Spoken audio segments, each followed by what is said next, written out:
Inside, you see a set of steering levers, a radio microphone, a pull-out toolbox, and the soft glow of the fuel preheater gauge. All right. Ready? I turn, you press start. It's next to the preheater. The dashboard lights up with orange glow. The rounds per minute gauge jumps, and the engine of the Caprice Canadian comes to life with a whiny growl. The lights unfold with a little click, casting electrical light onto the ground before the vehicle. There you go. I'll turn them off from the remote once you're done. We just need to stand in front of the machine now.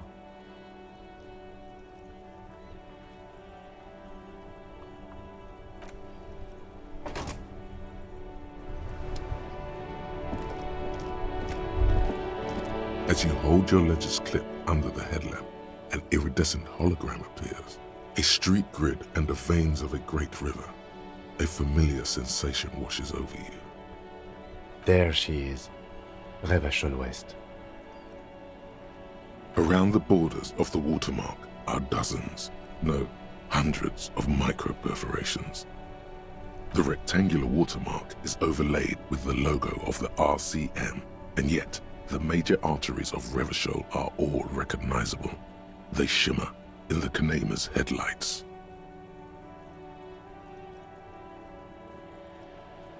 A rat brazenly darts past you and disappears amongst the stopped lorries. In the distance, a child somewhere shrieks. A woman reprimands her in a voice no quieter than the child's cry. In the middle of a broken plaza, in a cone of light, barely visible in the daytime, two men, one slim, the other sturdy. They are on the city stage, but only one of them knows his lines. Ah, Martinez. Let me see. Right here.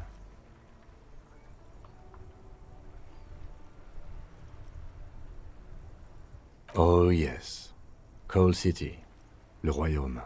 The burnt-out quarter. All of them worse than here. There are many of them, and they are divided into 3 separate rows. The first row has 18 dots.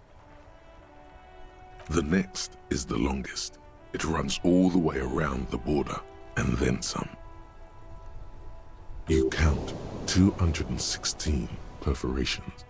Considering that nice, large number, a wave of pride washes over you, though you can't say why, precisely. The last row has 3 perforations. That's it.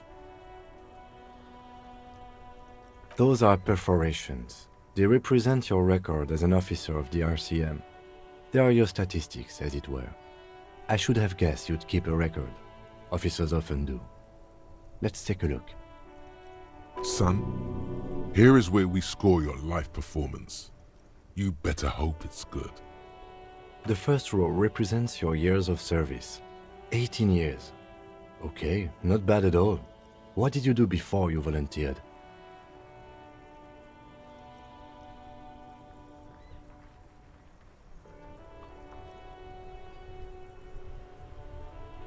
Cool.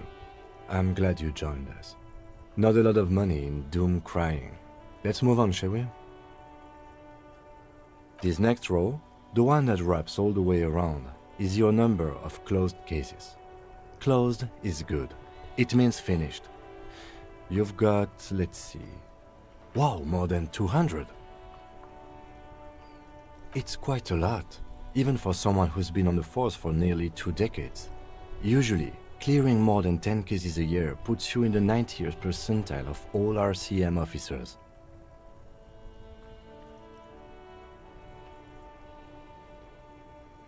Right. Those are your confirmed kills. You've got precisely 3 perforations there. Confirmed kills. That sounds pretty evil. A drink would soften that feeling. For an RCM officer, especially Precinct 41, which is in the Jamrock quarter, it's rather tame. I mean that in a good way. There are certain officers who treat their kills like some kind of ghoulish game.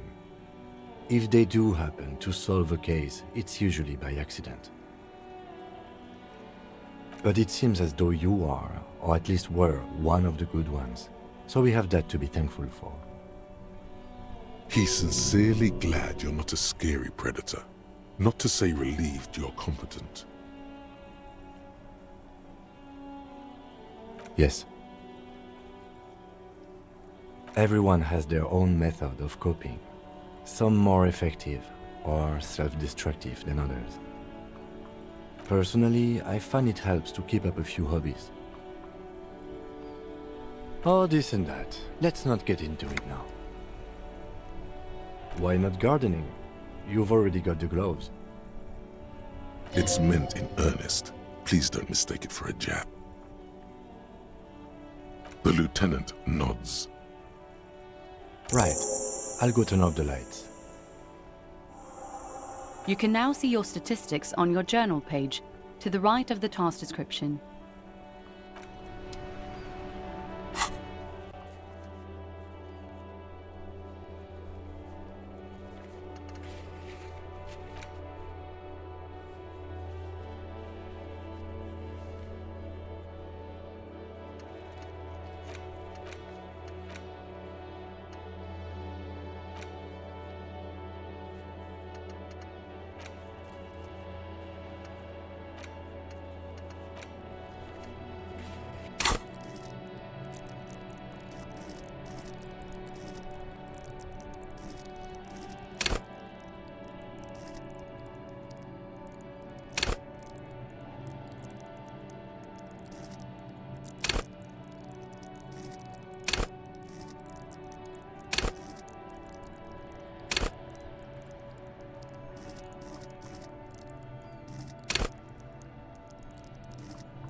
Life doesn't need to be a struggle. I'll be with you in a moment, officer. Let me just finish my sandwich. Talk to angry old René first.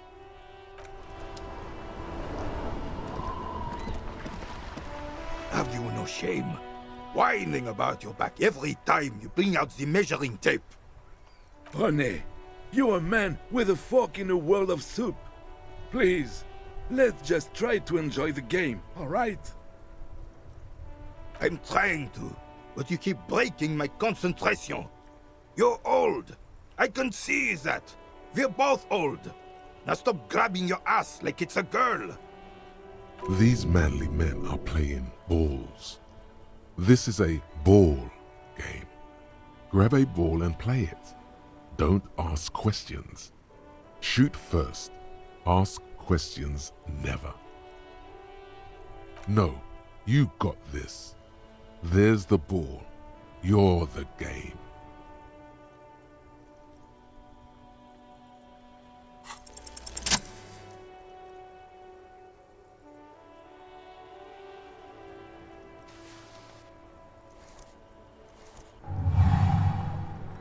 You are immediately surprised by the ball's lack of weight.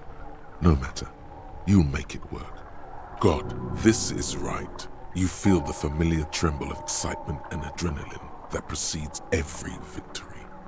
Time as frozen. The cold metal ball is surprisingly smooth against your neck. It has a pattern on it, probably a sponsored ball.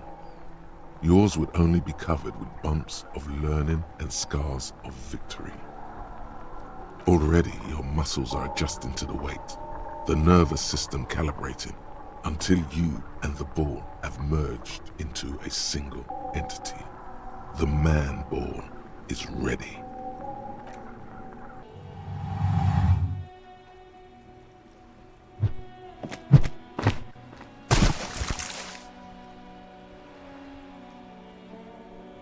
Merde! Bordel de merde! It wasn't mid. The shot was at least 23 meters, probably 24 and then some. Nothing to be embarrassed about. What the hell is your problem?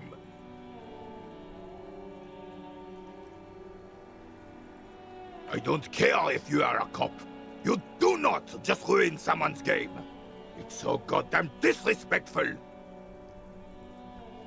You vandalized our game, son. We can't play pétanque with 5 pool.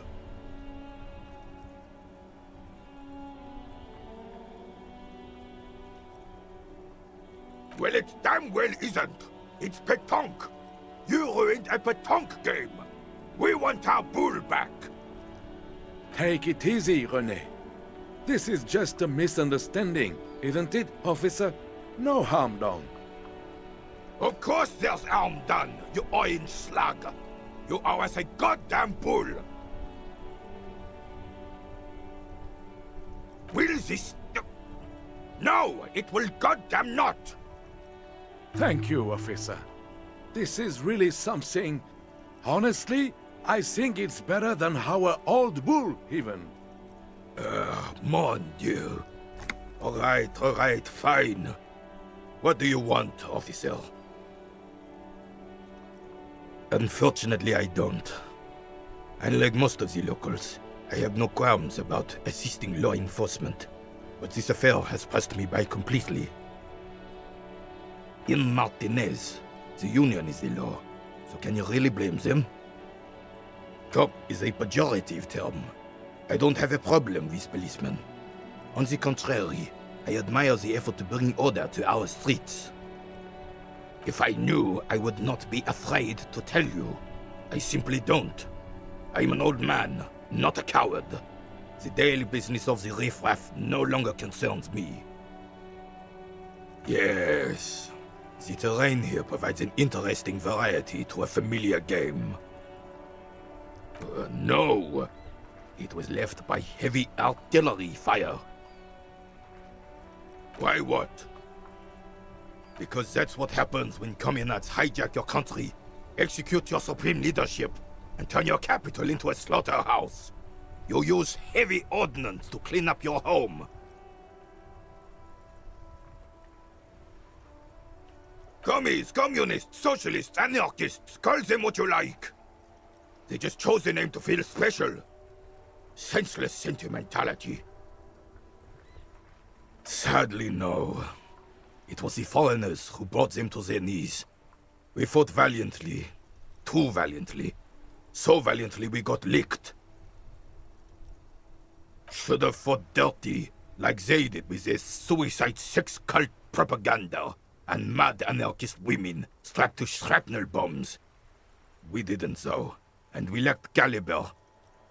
God bless him, but the suzerain's cannons simply weren't big enough.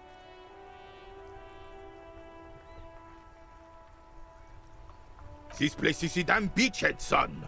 They had to soften the commies up first.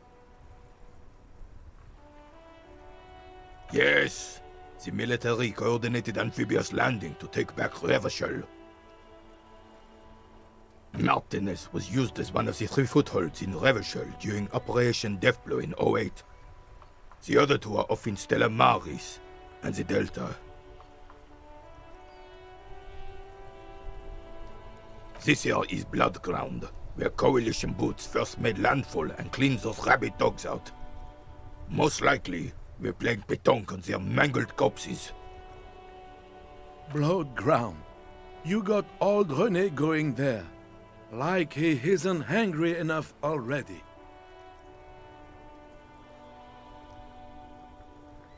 Don't get me wrong, officer. I hate those foreign dogs, but the enemy of my enemy and all that. They're the lesser evil. Damn right, son. They laid the fire of hell on the city before they stormed it. And it worked, too. He approves of this radical approach, knows it was necessary.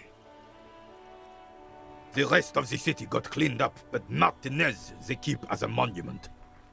And now the Union Socialists are practically running the place. Well, it's your own damn fault. You, we, the coalition, Revachol, whoever you want to blame, never finished the job. Officially, the party never surrendered. Of course they still hold influence. You don't even begin to truly understand the players at the table, let alone the specific circumstances surrounding the... What do you think? Thinking men have opinions on these things. Present one.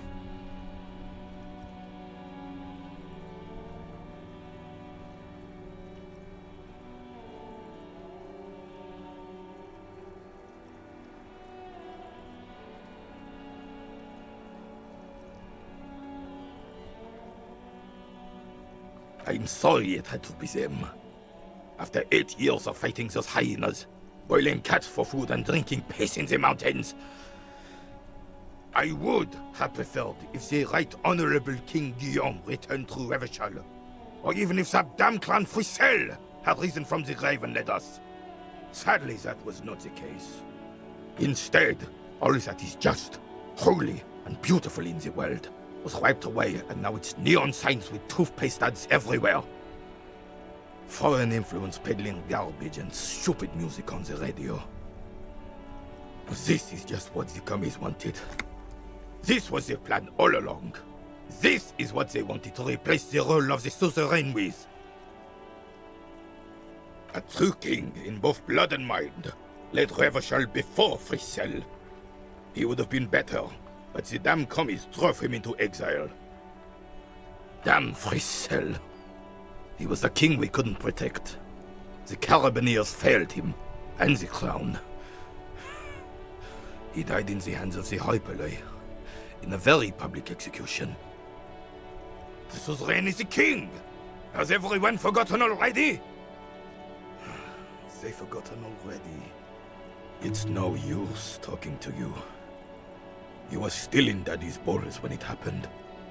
When we took our last stand against the filth and rode the cavalry straight into gunfire.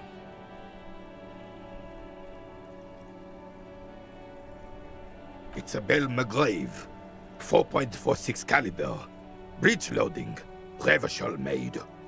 Good weapon, accurate and reliable. This one's inoperable. The bolt spring is missing and the mechanism is jammed shut. Still a beauty. Where did you find her? I'm not surprised.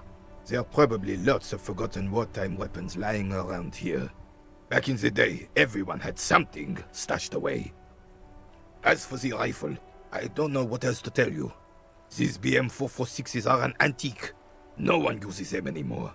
The ammunition is impossible to find.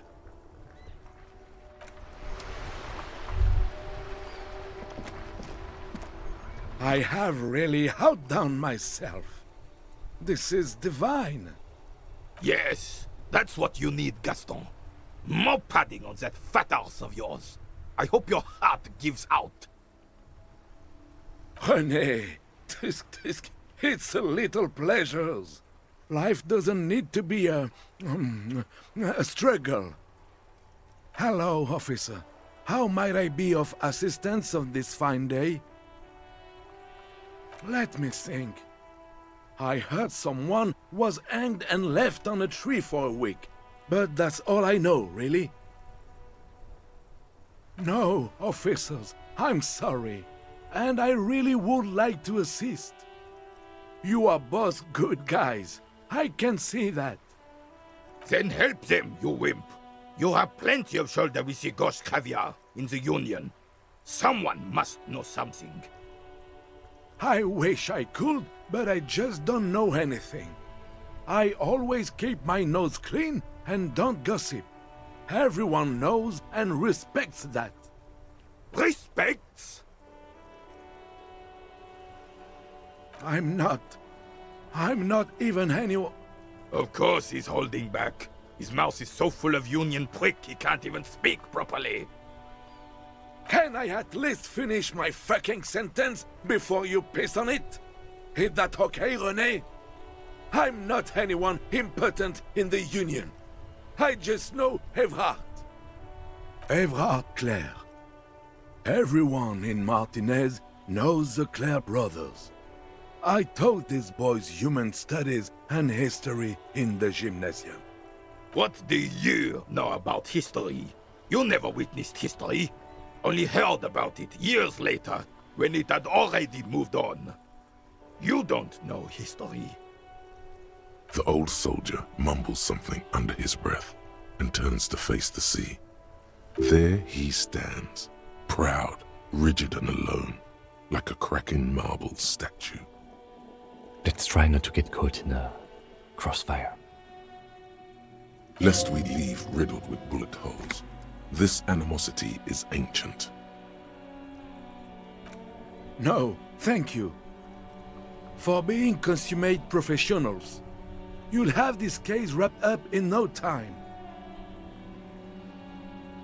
I'm sorry, officer, but I really don't share food. Nothing personal, it's just a principle. The only one you have. Oh, that's good. That's very good. You must have other business then?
Yes? What do you want to know? Good. The sight of bullet holes stirs something in you, making you forget the lieutenant's surname. The faded marks are too degraded to draw any forensic conclusions, just chips in the sandstone. They look pretty ancient. Where? There? Those are old. These bullets were fired during the Revolution, over half a century ago. They do not warrant investigation. Not much. I don't have a fresh perspective on it. Shall we go?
The tear machine stands in the corner.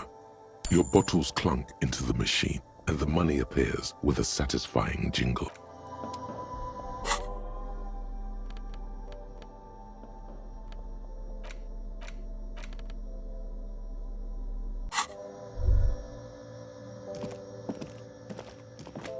A colorful display of cigarettes and alcohol there, in that dark green glass, all in vain. The great flowing river of warmth, wine, alcohol, beer, alcohol, love, alcohol. Guess not, no. Good thing you're an unrecovering alcoholic then. I'm obliged to inform you that both alcohol and cigarettes damage your health, but I guess you already know that.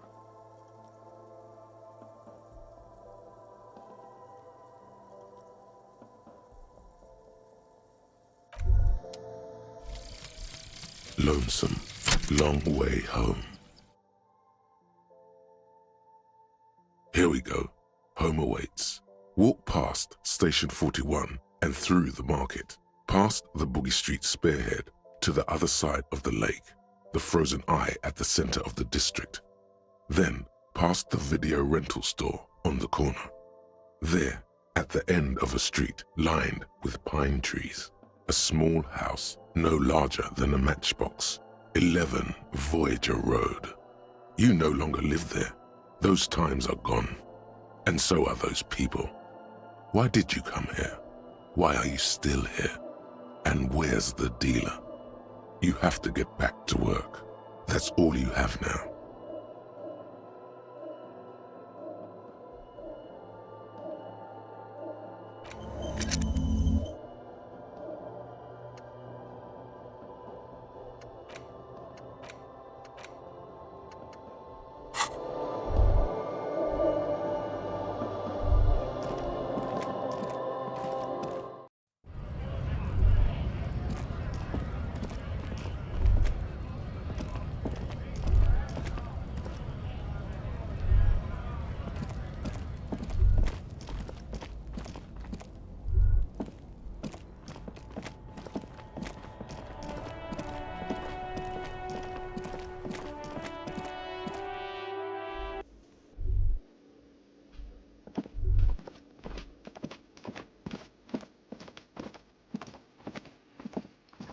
Can I help you?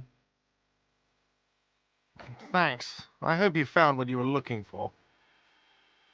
How strange. I certainly didn't put them there. The trash collection service? CS Municipal. I don't see why they would put anything in the trash, though.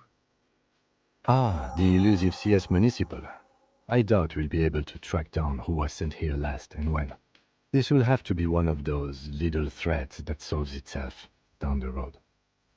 On Clinton Street, near the Boogie Street Diamond, a small truck rattles down an alleyway. It stops by a rusted trash container. Two men, their faces rough and swollen, jump out. They look at the container despondently. CSM is written on their backs. Thank you anyway. Sylvie had the keys before I got here, and I can vouch for her. I can vouch for all my stuff. None of us would tamper with the crime scene. I think fugue states are more your forte, officer. Yes? Yes, have you got it? Like what? I was rarely enjoying talking about the money. Yes, have you got it? A lot. For the room and broken window, 100 real. Yes?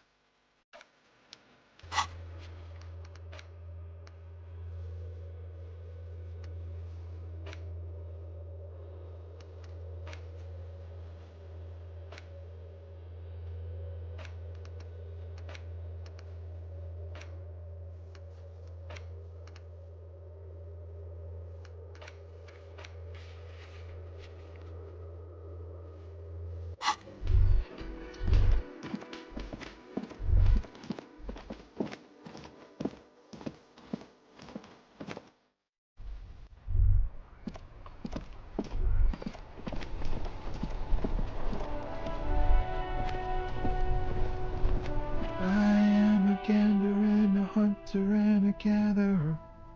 Feel like a traveler. A simple little cadence. He seems to be making it up as he goes.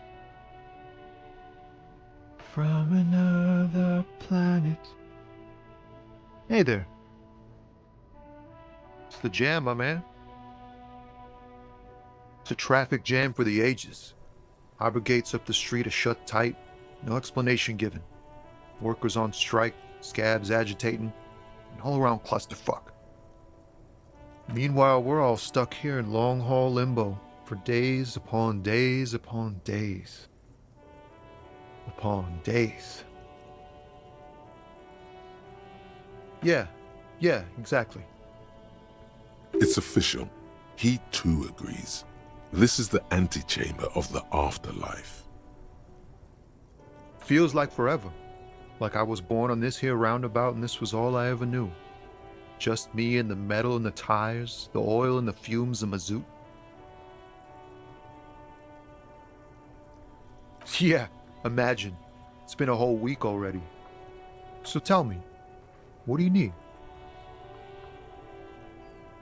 Huh? Oh. No, I ain't got any money. They don't want to pay for unfinished work. The bosses, man. Dunno. What you need? He ain't one of us drivers. I know that. All accounted for. Otherwise, I haven't really asked about that. Been wasting time right here. Keep him busy. It's easy to see he's telling the truth. He's kept his nose out of the dark stuff. Analyzing the fundamental structural and psychological conditions of being stranded in the midst of a sea of motor lorries and their sad, despondent chauffeurs. A sense of surprise there ain't more bodies hanging from more trees. It's like, whatever's going on over at the docks, workers got a blockade set up, making demands, no way in or out. Some pretty wild stuff I hear. Like a giant new power crane in half the company? I forget what exactly. Good on them, I guess. I've heard talk there's a company rep in town too.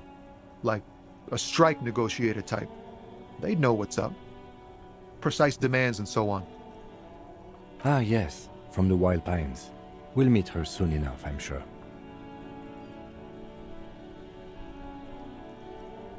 They want to keep that money flowing in, my man.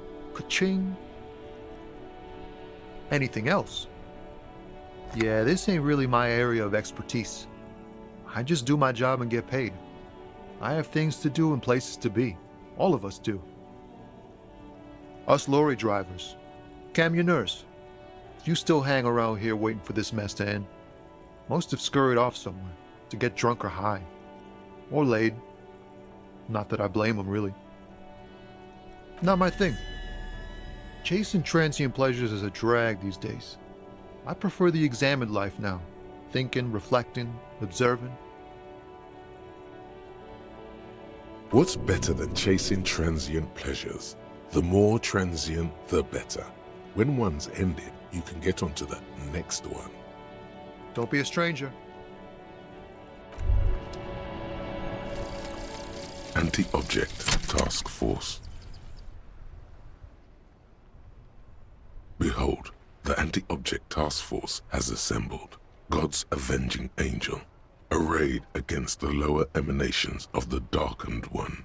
Shoe racks, tape recorders, motor carriages, and doors. So many doors. You're not just pounding it all to pieces. You're reforging the universe, from the anvil of the heavens to the worms below. Indulge in it. Be bold. Have an impact on the shape of creation. Out of the furnace of your rage, a new reality. Also, you should trash your room again.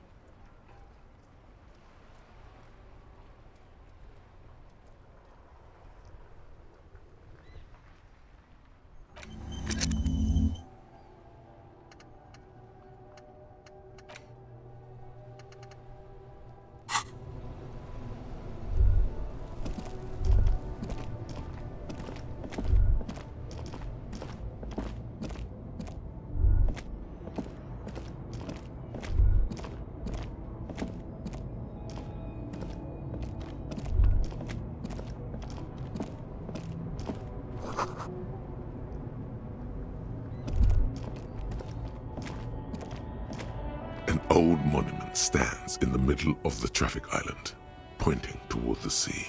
It looks as if it's been reassembled piece by piece, secured and mounted in the air with the aid of numerous ropes and rods. A silver plaque on the statue's pedestal reads, "I am Philip III, the Squanderer, the greatest of the Philippian kings of Revachol, son of Philip II, the opulent, father of Philip IV, the insane." What did he do? You have no idea what you did a week ago. How would you know what this guy did many centuries ago? High above you, the king stands triumphantly oblivious to your memory trouble.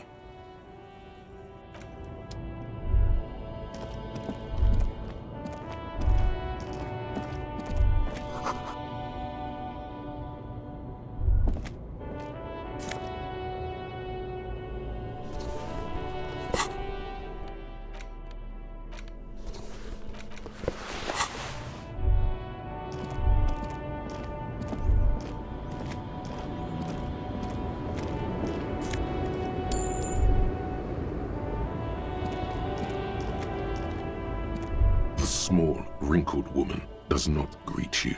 She nods along to something on her radio.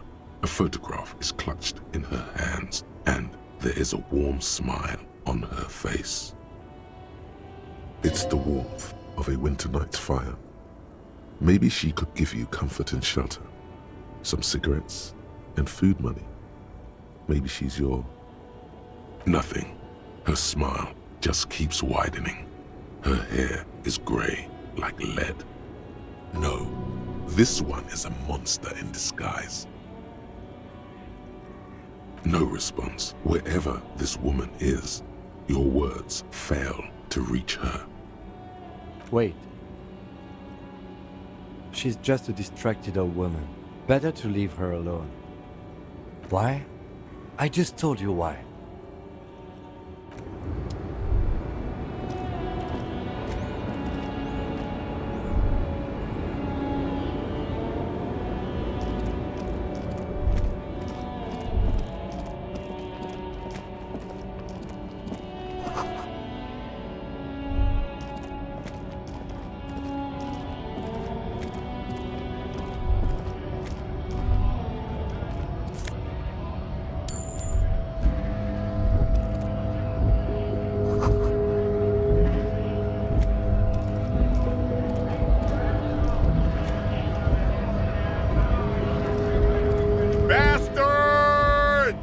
We have a right to work!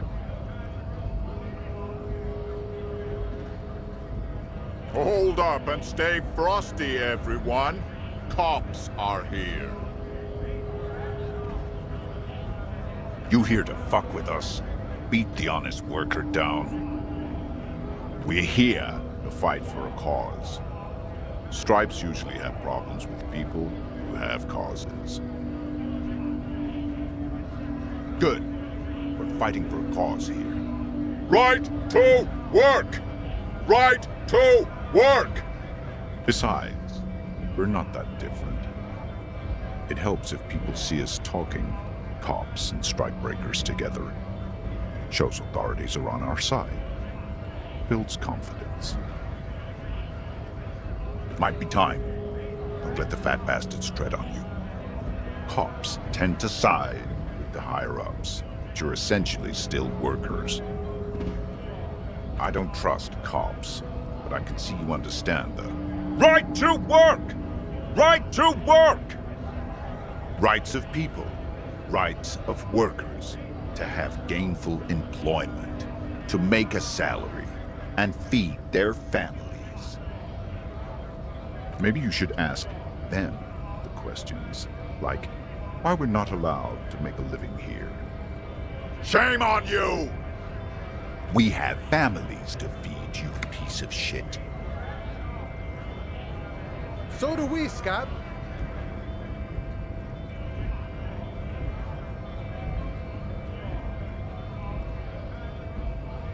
Have fun. Union shits are on full strike. Don't think they're going to let you through the gates. I'm trying to meet their fat boss. I know nothing about a murder. Wouldn't put it past these harbor bugs. They'd do anything to stay alive. Right to work! It's shameful. Cops doing nothing. You should bring backup. Open up the gates for us. Blockading gainful employment for workers is a crime.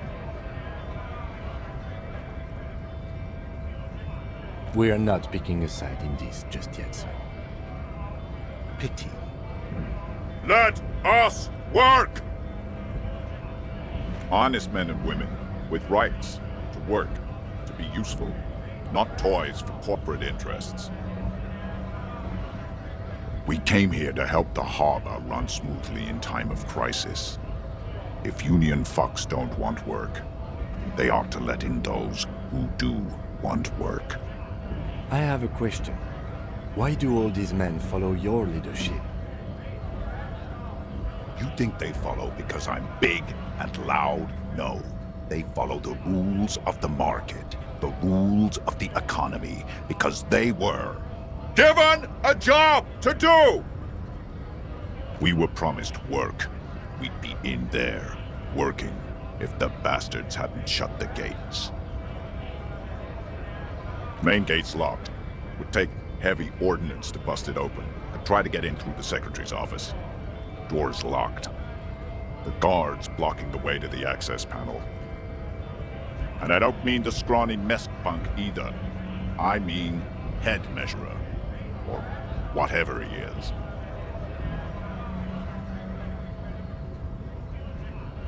Huge Seminese guy standing up there on the overhead passage. Won't let anyone by. The access panel is right behind him. Bad. Standing on a narrow bridge, he's got a strategically advantageous position. And he's trained. I don't know how the Union has a trained killer up there.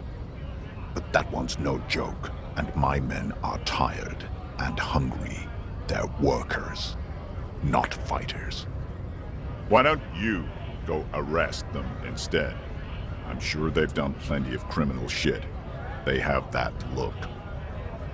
It would be better for the neighborhood if you went home, at least for now, if you can't get in anyway.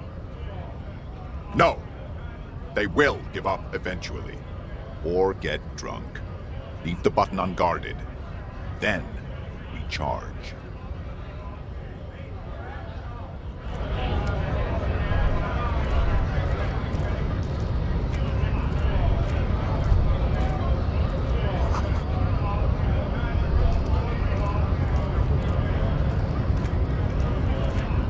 Scab?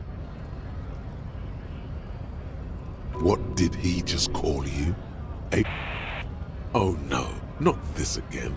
You just got away from that fucking kid.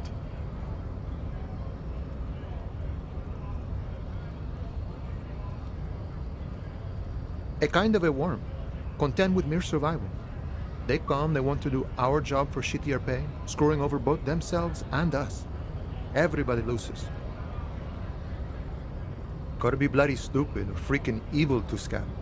Or I guess, scared maybe. But scared of what? Of who? Personally, I'd rather beg than scab. If the gentleman shouting on the street came begging, maybe they'd have gotten something. We've explained the matters, but they don't listen. This lot would be reasonable and go home if the big guy wasn't riling them up all the time. I was just messing with you. No one's ever seen a cop scab. Imagine, you cops going on a strike, but then another cop comes in and says, "Let us cop for less money." Speaking of, what brings the RCM here? To the wild north? Come to see the strife? Sure thing, my friend. I can help you out.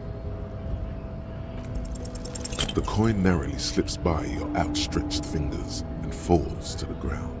Oh, I'm sorry. Didn't mean to throw it like that. It's a thing we harbor folk do, passing around cargo and such. Was not meant as provocation or ridicule. The boyadero stares at you with respect, then gestures towards the trickles of blood adorning your clothes. Right, always glad to help out the RCM. We're on the same branch, you and I. Humans, I mean, not slithering scabs. Murder, huh? That sounds like a lot of hard work. You'd never see me investigating a murder.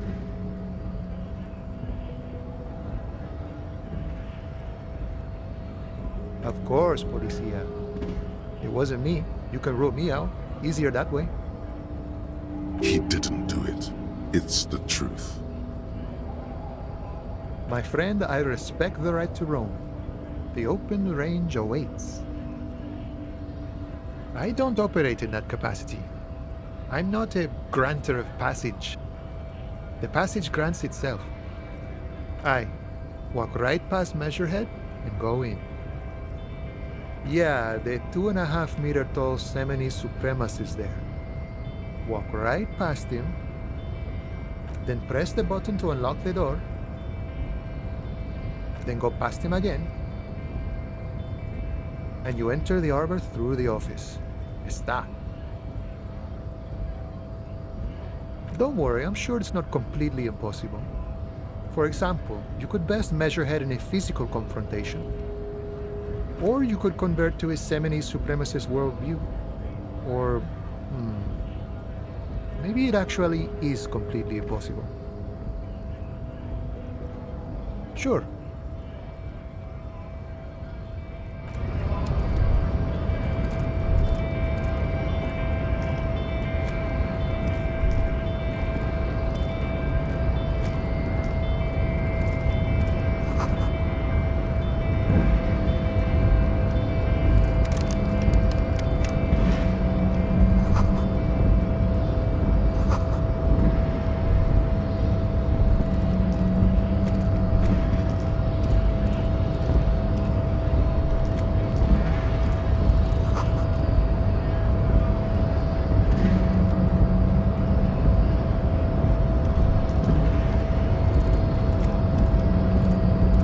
Body betrays your degeneracy. Yeah, Measurehead. His body totally betrays his degeneracy.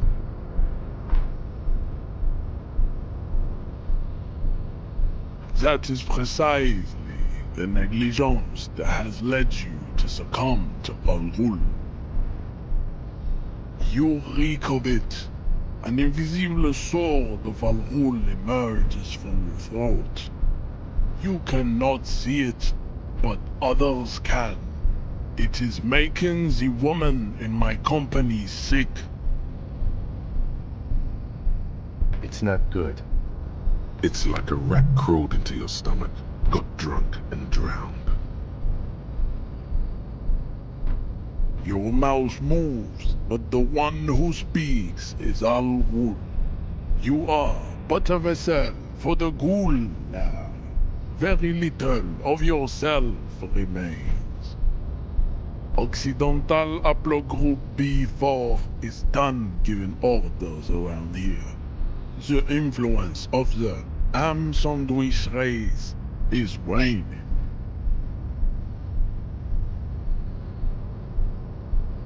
Jerking motions, signs of a late-stage neurodegenerative disorder. How far the Occidental Haplogroup has fallen. You were once a noble and powerful race. You gave the world eugenics, electricity, and powerful weapons of war like missiles and aerostatic aircraft. You made great gains in metallurgy, race theory, and statecraft. You dominated lesser cultures, like the deformed Hemians and the inexplicably potato-obsessed Khoikos. But now your ascent to the genetic summit has halted. You are obsessed with sadness and with frivolous pop culture. You will be superseded. Isn't that right, babe? It is, baby, yeah. You know it. There is a button right behind him, just out of reach. It must be the one that opens the door to the harbor. Enough with this begging. You should leave the stage of history with dignity by inviting the other races to a great world war.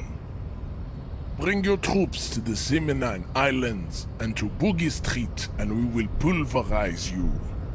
When you are gone, we will build a museum for you. The walls will be lined with bottles of Al Ghul, your beloved beverage. Inside, we will store the odes to homosexuality you call art, and your microcephalic skulls. This is your chance. He's talking. Rip into him with a punch and catch him off guard. No, don't rip into anyone.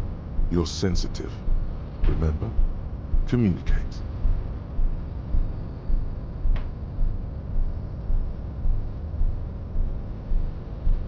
He does not so much as glance at the object. Stop showing me your pathetic cup. I have no interest in it. Does he strike you as the kind of man who puts mugs into trash? Ask what kind of races there are first. Classification is core to this stuff. Do you?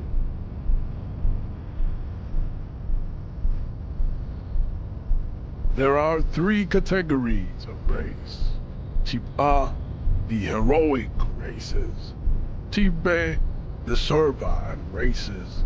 And the vile CF race cauldron of pederasty. Which one do you need education on?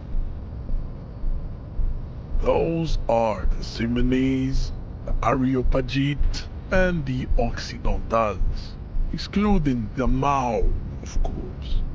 The Maun are riddled with eczema to the point where they find it impossible to smile. They are all lactose intolerant, a common result of inbreeding. A receding genetic pool has led the Maun on reprehensible street parades in Maun cities like Stadskanal and Vredefort, wearing wooden clogs on their feet and little green tassels on their hats. The Vespertines and Messenians of Vesper and Messina, the ancient Meteorans of Meteo by the golden Pisantic Sea, the Suren of Sur-la-Clé, and even the North Königsteiners, all have type A race propensities. The other large mondial civilization, the Mesk, are too yellow and oleaginous to count as a heroic race.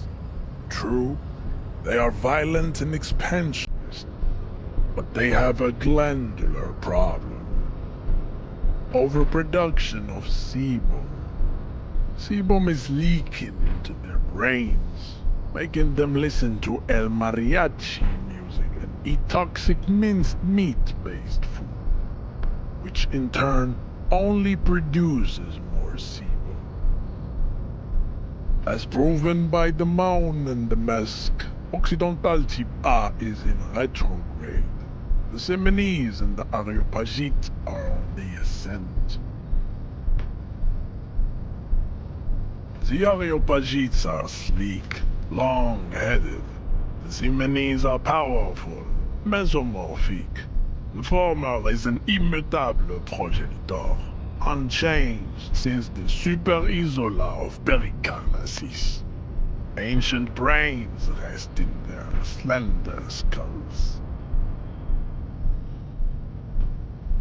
The latter is perfected and adapting. Together they form the Semeno-Areopagite or Simeopagite superrace. That is all. There are no more Type A races in the world. Nature was not capable of more. Type B are the unheroic races, amorphous non-competitors of the great race. The Koikos and the Vacholiers, they are mud-colored people. The Koikos of Gra, Hugo, Gimsk, Chest et al. Are what you would call white, officer, in a suspect description. To an untrained eye, the Koiko appear white and pinkish, like a ham's on witch. But look into their eyes and you will see. They are of an indistinct muddy color, and so is their skin. Unhealthy, sweaty, and ashen. Pinkness is a racial quality that has to be earned through centuries of advanced ballistic warfare and cultural domination that the Grad people have undergone for drinking alcohol and smoking the degenerate tobacco herb and for eating potato. The Koiko, the countless micronationalities of Grad, are all inexplicably obsessed with potat. The only thing they like more is dividing into microscopic ethnostates, like political amoeba. The Vacholians, halfway between Type A and the racial cauldron. Two makes to know right from wrong. You tried your degenerate little revolution, which was the single greatest failure committed by humans in our 82,000-year history on this planet. Is it 82,000 years that we've been recording history? You have very little idea of what is happening, but that seems a little off.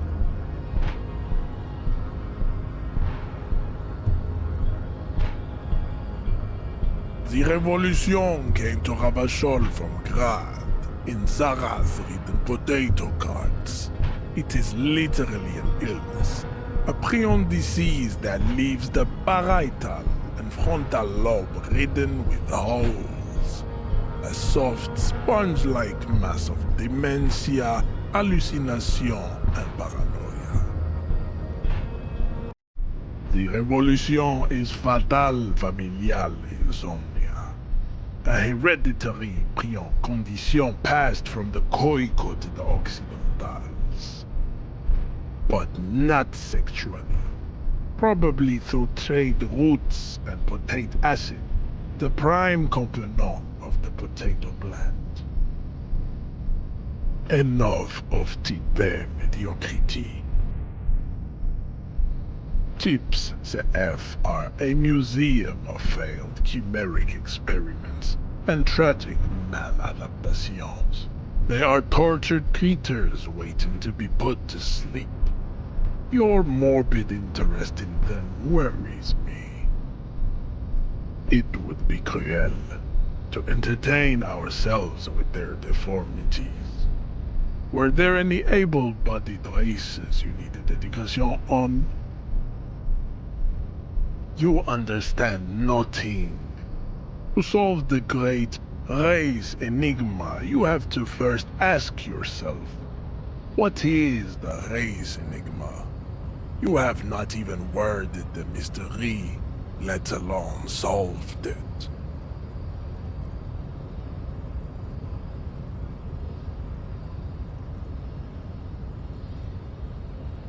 You need to internalize what you have heard here today, then return to me. This clarity does not come instantly. I cannot possibly imagine what else we have to discuss, Sciopero Vasholian. Your love for disco music and venereal disease?